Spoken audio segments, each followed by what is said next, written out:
Well, folks,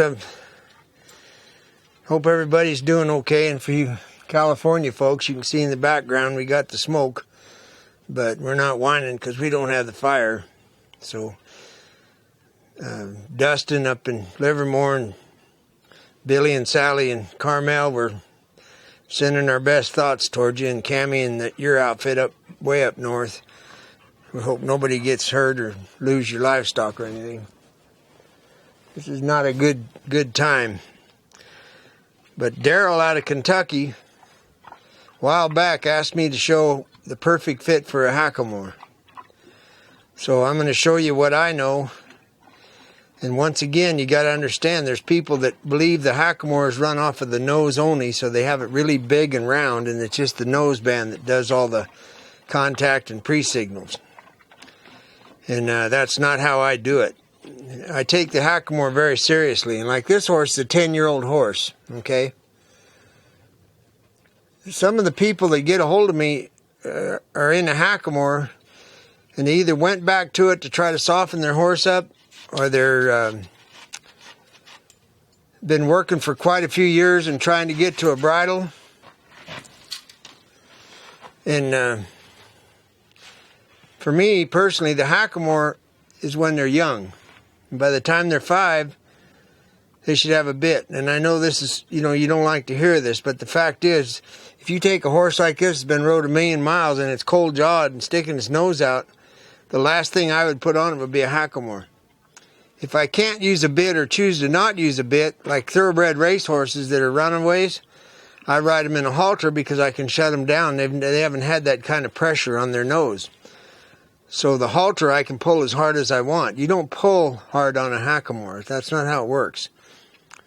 This is an art form. It takes a lot of feel, but you can't do it on an old horse as far as I'm concerned. Now there's also the school of I've had a hackamore my whole life on my horse and it does just fine. Well, that's wonderful. But personally, I know I've been on ranches where I see guys go by me at 30 miles an hour trying to build a loop, and have a horse running through a hackamore. Where if they'd had a bit on that 12-year-old horse, they'd have been able to stop it so they could help me. So anyway, I'm just going to walk through this. And before I put it on, for me, the key to the Bosal is right there. There's a soft muscle right there. And that's how this whole thing works. It's just very soft. And what I've learned is that when you ride correctly and make a real hackamore horse, that's the signal. The jawbone is down here. And when you pull a hackamore all the way up to this jawbone, now it's a lever. Well, it can only be a lever so long because a hackamore isn't designed like a Western bit that's a lever. So now you start taking the hair off here, and they start getting sore, and they go through it.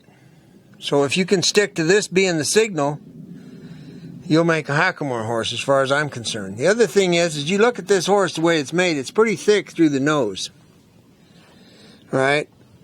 When I put a hackamore on, you can see the V starting from this bone right here. This is not bone down here.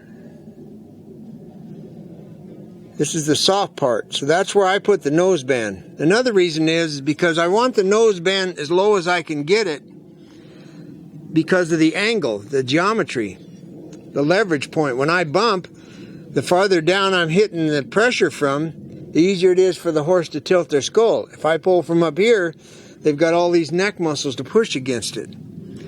So that's my way of thinking. Now this is a brand new Bosal.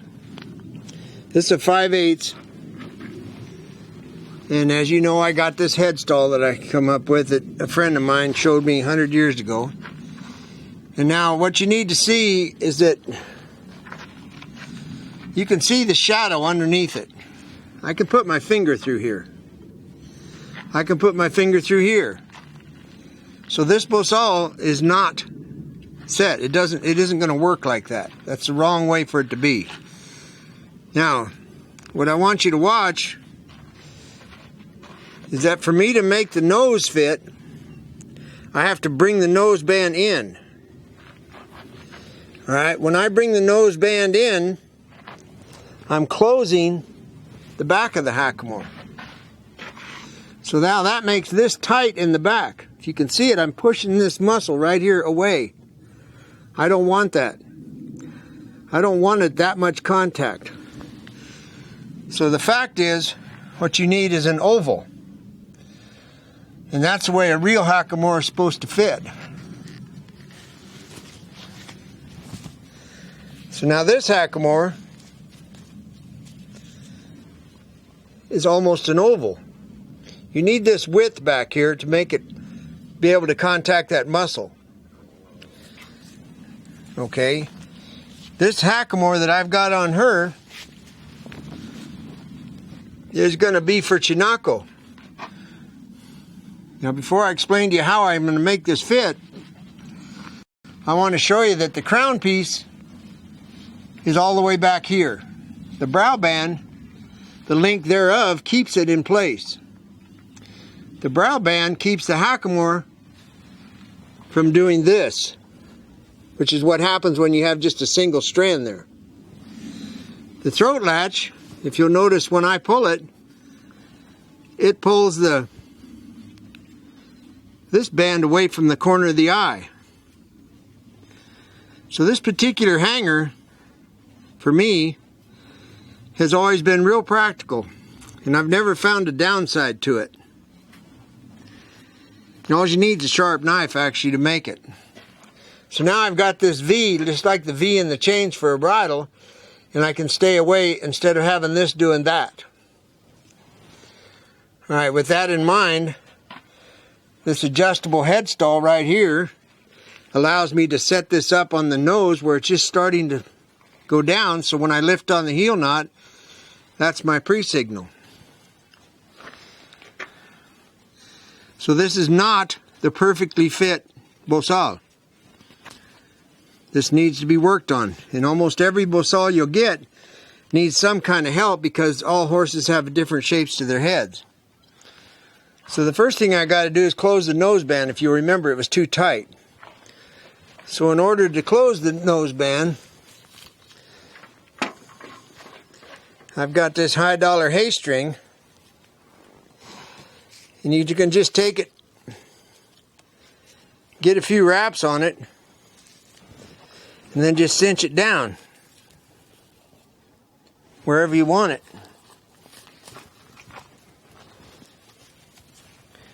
Now this is all done in the comfort of your living room.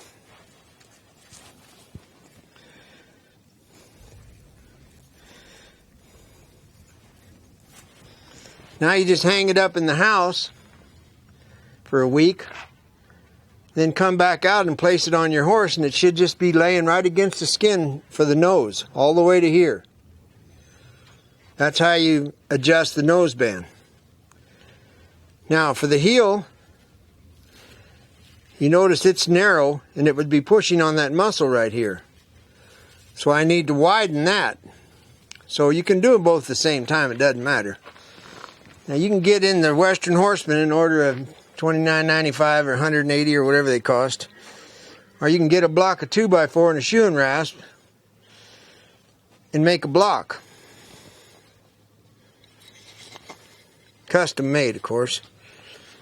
So all you do is just push it down, get it set, and get your bride to hold it while you wrap the hay string around it. So once you've got it held in place, you just take your hay string, make whatever kind of hitch you want on it, and you'll end up spreading the heel, just like that. So now when you come back in, it's spread at the bottom, and you come back in with your hay string, you can see it's going to turn into an oval. So this is how you... And of course, I have a plug in my hackamores. I like this distance right here so my macate will lay nice and clean. So you take the bottom and make it look like that. Take the top and make it look like that. Then you try it on your horse. And it's going to take me a couple months to get Chinakos ready. well, he's not going to be rode in for quite a while. So when I do get it right, then I'm just going to leave it tied. Not real tight, but I'll have it tied so that it'll stay that shape while I'm waiting to ride him. So that's how you adjust a Bosal to fit. Now I'm going to put this other one on.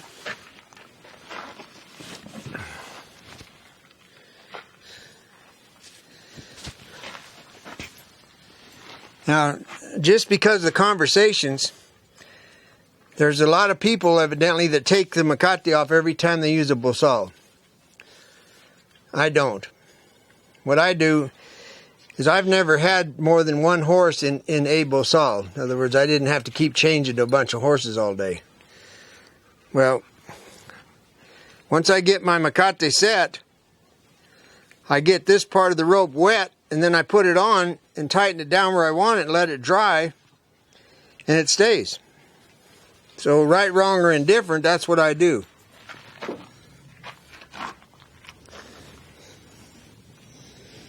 So now I've got a Bosal that's shaped like an oval.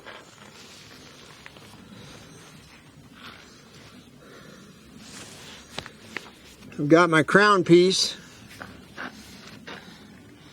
Throat latch, incidentally, those of you that buy these and don't know how to do it, I'll show you again. This is how you tie the knot. It's just called a blood knot. You can see that it pulls it away from the eye. All right. Do you want to do that again? Because I didn't get it. All righty. Now you can make multiple holes in your throat latch because this horse, you're going to be using it on more than one horse in your career. That's why I open up the off a hole and shove the rein through it. Now I take the same rein that I went through and go back through the other one, and there's my blood knot. Okay, this Bosal actually fits this horse. Now you can see that it's setting right at the V. You can't get your finger all the way through it. And if you can watch that muscle I told you about, I'm going to move the hackamore out of the way. It's not touching the muscle. Now I'm going to let it go back. It's just barely laying on the muscle. So when I pick it up, I want you to watch this muscle when I pick up on this heel knot. That's me touching that muscle with this bar. That's how light your horse can get.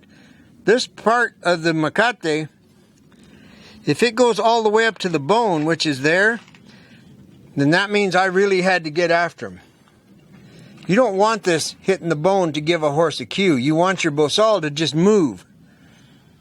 Now in defense of the nose band, if you watch the nose band, it also moves. Well, that's another pre-signal. So there's a lot going on here. The life of the rein is no different than a snaffle. When you've got the rein sitting down, because of the weight of it, when you pick it up, the horse can feel it. Now, if you have a Bosal that's way too long, about out to here, and you've got 7 wraps on it, you can never make a nice hackamore horse because the drop is too much. There's too much weight back here, and it's hanging way down. When I lift these reins, if you'll watch this heel knot, you'll notice that that's called the drop. Right? I pick up on it and say, excuse me, and then when I release, that's the drop. I don't like more than an inch of drop. That's how it works. Now you can see the nose band, the bar, the heel knot, everything's happening at the same time. So on this particular horse, I would take it and suck it down a little bit more, and then know that when I got done to get that wet and let it dry, and I would have the marker. So that is the perfectly fitting Bosal for me. And some guys ride them all the way up here. I don't care, I'm just telling you what I do. If you have an old horse that's 8 to 10 to 12 years old and you think you're going to lighten them up in a hackamore, the odds are pretty slim. Now, of course, if you never get out of an arena and don't do anything, I suppose you could probably do it. But if you actually got to work for a living or you're going to go right outside, I don't get it. I don't see it. Transition them to a western bit, have the leverage, and you're done. Now, this horse, anatomically, it has a thick throat latch for the size of its head. Okay, you can't tell now, but when it's unsaddled, it's a little bit higher in the rump than it is in the withers, which means it's built downhill, and it has a tendency to be out here like a quarter horse. So this would not be my choice of a spade bit horse. I'll always say, how do you know which is it? Well, I'm going to get my colt and I'll show you the difference. But this would not be my choice to make a spade bit horse out of.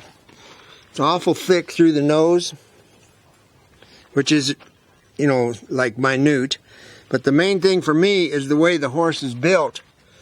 And I call it a flat horse. The percentage is too much on the forehand for me. And as I've told you before, my horses, I think of them as ranch horses. So the ranch horse school of making a horse has nothing to do with the performance world, because the performance world has created the flat or the downhill horse in a lot of them, and that's just the way it is, but that's not how I see it.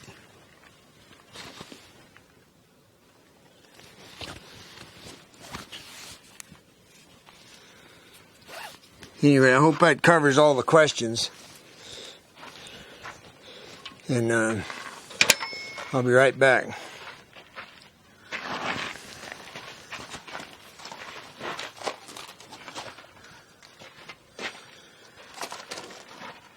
Okay. Now, if you look at these two horses, and I explained to you how I feel about this one, and now you look at this horse, his throat latch, compared to the size of his head, is thinner. He comes up out of his withers this way. This is an Iberian horse. All right, he's got a head like a Suffolk ram, but that ain't where the hackamore is going to go. The hackamore is going to end up sitting down here. So for this is why I own this horse, to make a spade bit horse out of him. He's anatomically set up. He's higher in the front end than he is in the back end. And that's what I look for in what's going to make a bridle horse. Now, this is a good horse, walking, nod, whatever you want to do. But I'm just talking to you about bridle horses and hackamores. So that's the difference. When you look at the two of them, you can see how differently they're made and how they're set up in the withers and the neck.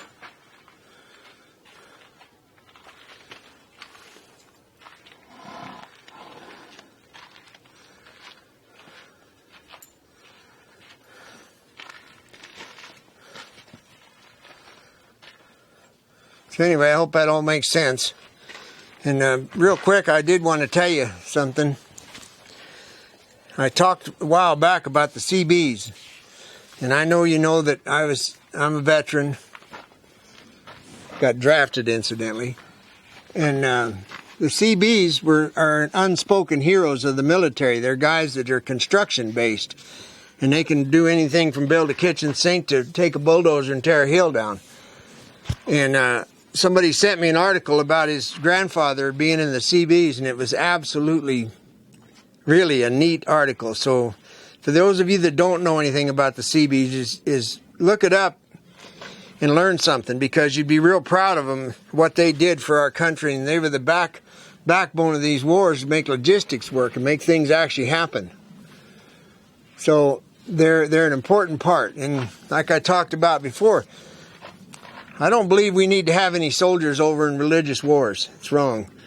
We're just feeding a machine a bunch of private contractors, as far as I'm concerned. But if all them soldiers and them CBs were in the United States, I'll guarantee you, after a tornado, our military pulls in with the stuff they know and what they can do. It's all taken care of. It's a done deal. They know how to do it. Straighten things out, fix things, make bridges, clean up. They know how to do all that stuff. So we need our military at home. And while I'm on the bandwagon, it's for those of you that can remember. Oh, I got to show you something else. Hand me that tape in that lower pole, will you?